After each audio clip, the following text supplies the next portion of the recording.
This is one of the most difficult rotations after you do rotating circles, rotating cubes, rotating letters.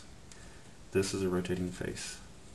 This is a top view showing where the two eyes are going through a sloping S-curve. This is the nose, this is the other eye, and in the middle is the pupil. If you were to take a slice through this section, you would cut through the ears on either side, and you would see this sort of a section of a top profile. This is a wider view,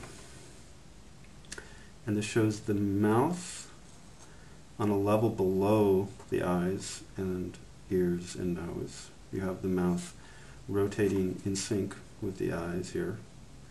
And you have the forehead here. This is on top. This is the forehead in sync with the eyes and the mouth. And this is the, in essence, the neck, the back of the head. And this could either be partly hair color or partly flesh color. And this is the top of the head. And this is the forehead coming around, and then the hair on each rotation. It'll make a little more sense when I show physically. This is an example of that exploded view.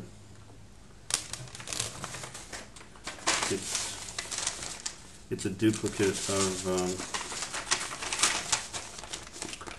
of this view right here.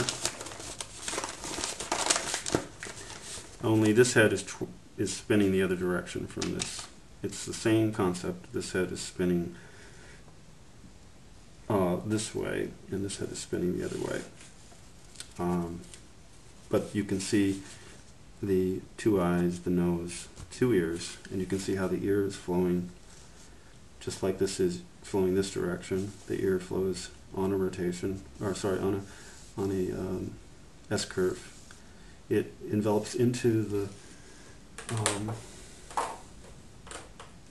I'm going to push this back and show you a little bit more. This is the other part of that top view. This is the nose, the two eyes.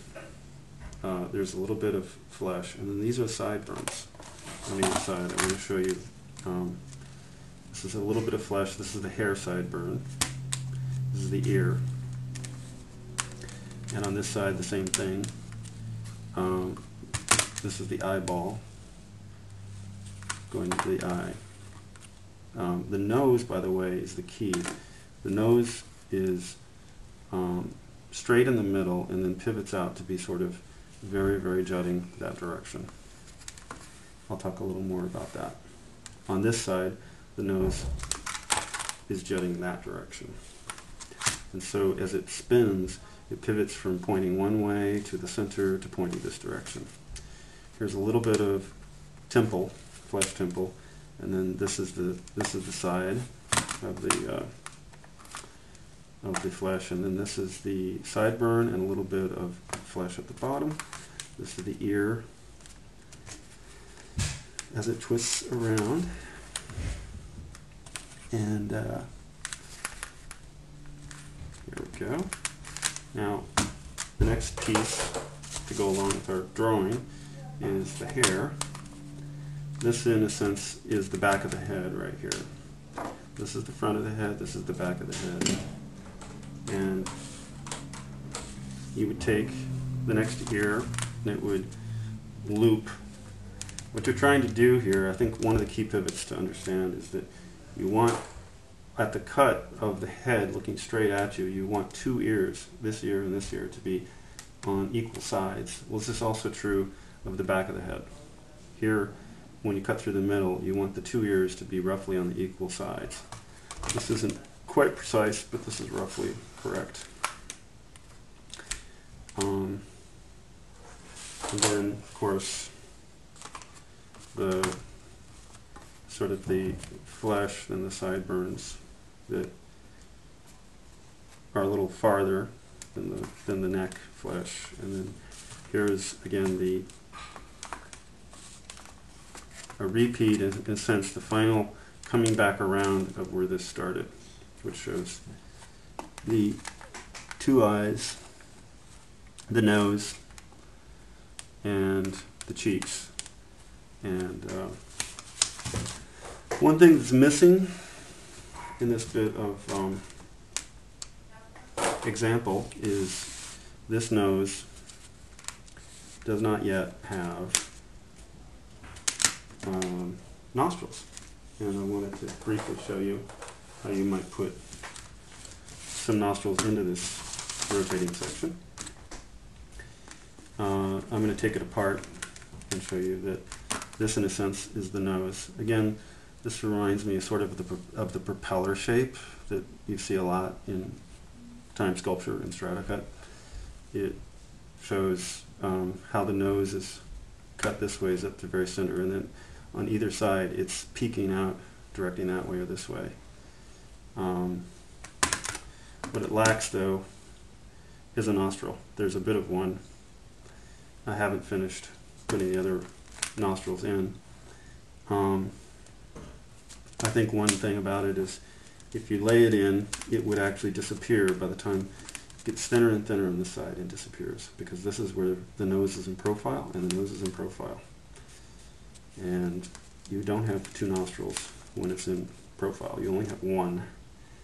So I'm making an effort to allow that one to be seen in the middle. Looks like I need a little bit more. I think I truncated this a little too small.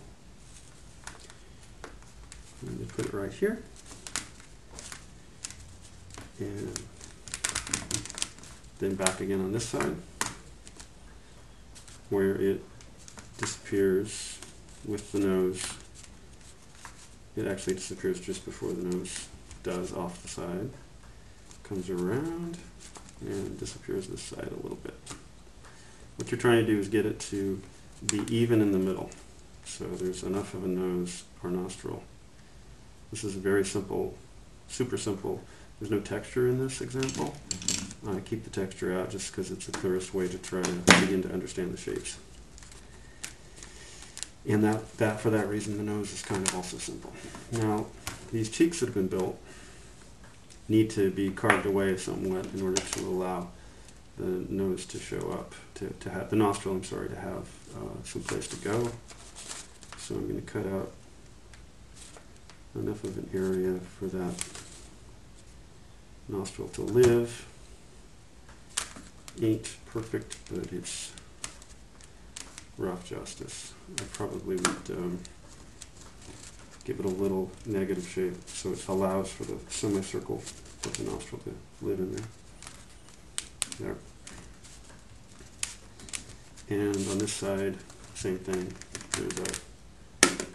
There's a S-curved cheek that holds. It's below the eye. The eye holds the eye up. It's the flesh area that allows the eye to be seen. I'm going to give it a little bit of a concave shape, and that allows it to be allows the nostril not to be super distorted. This eye then rests right on it, and this eye rests on that. Notice they disappear at different rates. Here is the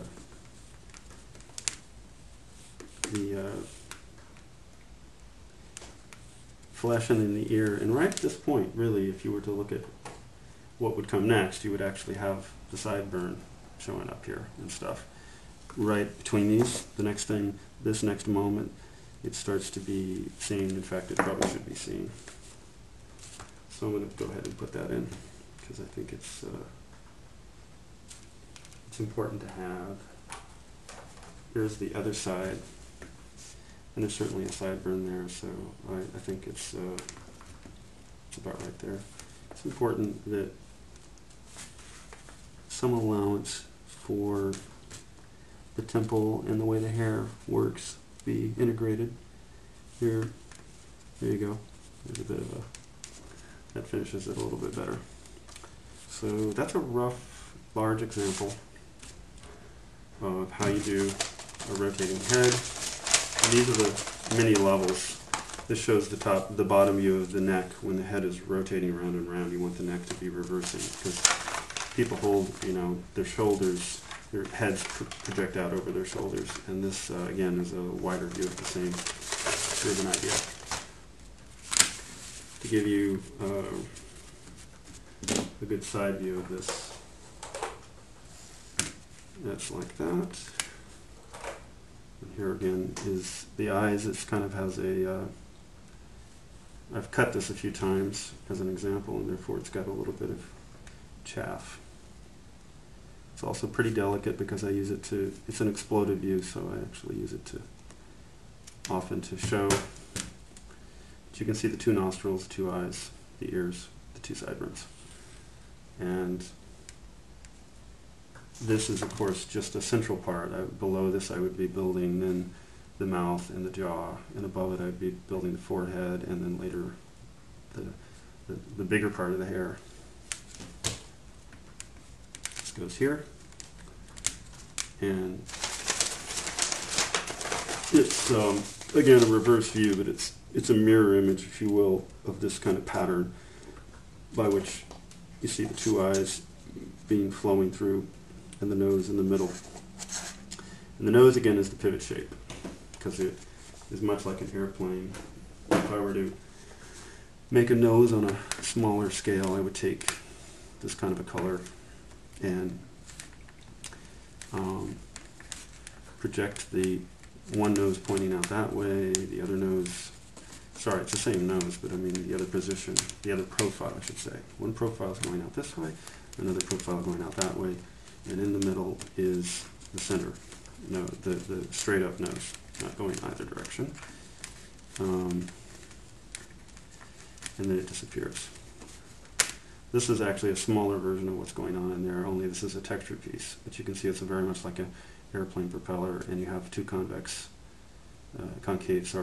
cavities in there, which you'd want to probably take a little texture,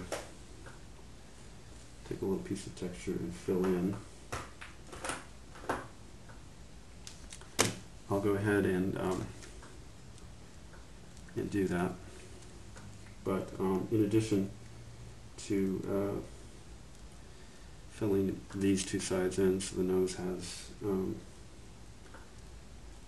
a bit more fullness, you want to put the nostrils in. So the nostrils would be basically a pig in a blanket, which is this in case is the black is the hot dog, and this is the bun. This four-stripe color of yellow, flesh, kind of light brown, and gold. And I'm going to put a little bit of drop shadow on it, roll it out a lot, and create a rotating set of nostrils underneath it. This basic nose shape, sort of big nostrils. They're going to go on the bottom. They're ultimately going to kind of look like that.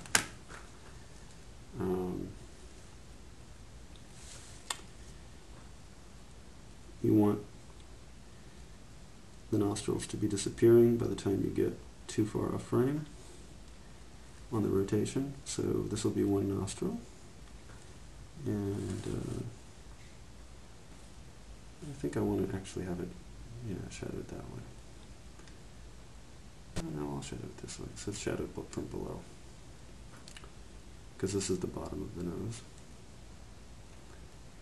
And I want to put this on top. And it disappears over there. Now I'm going to have to fill it in with some shapes to make sure that it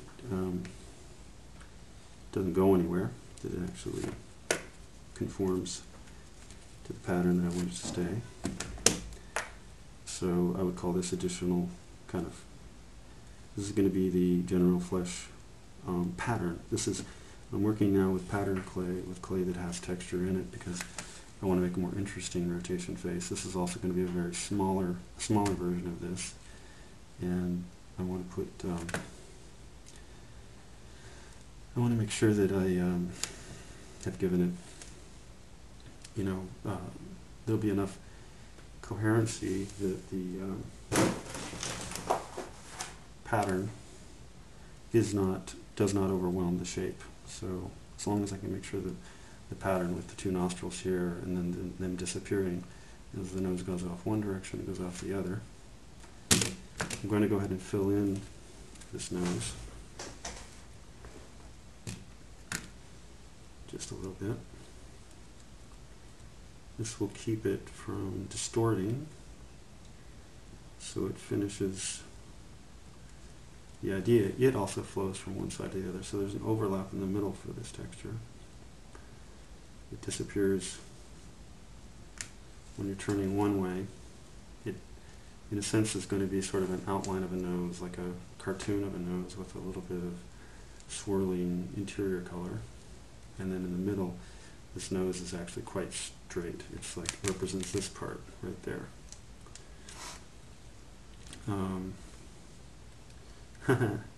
What's funny about this is this pattern is actually accurate to this shape. It's not. This is the mirror image of this, but this is not reversed. It's actually doing this rotate the same way. It's not 180 the opposite direction. It is spinning that way.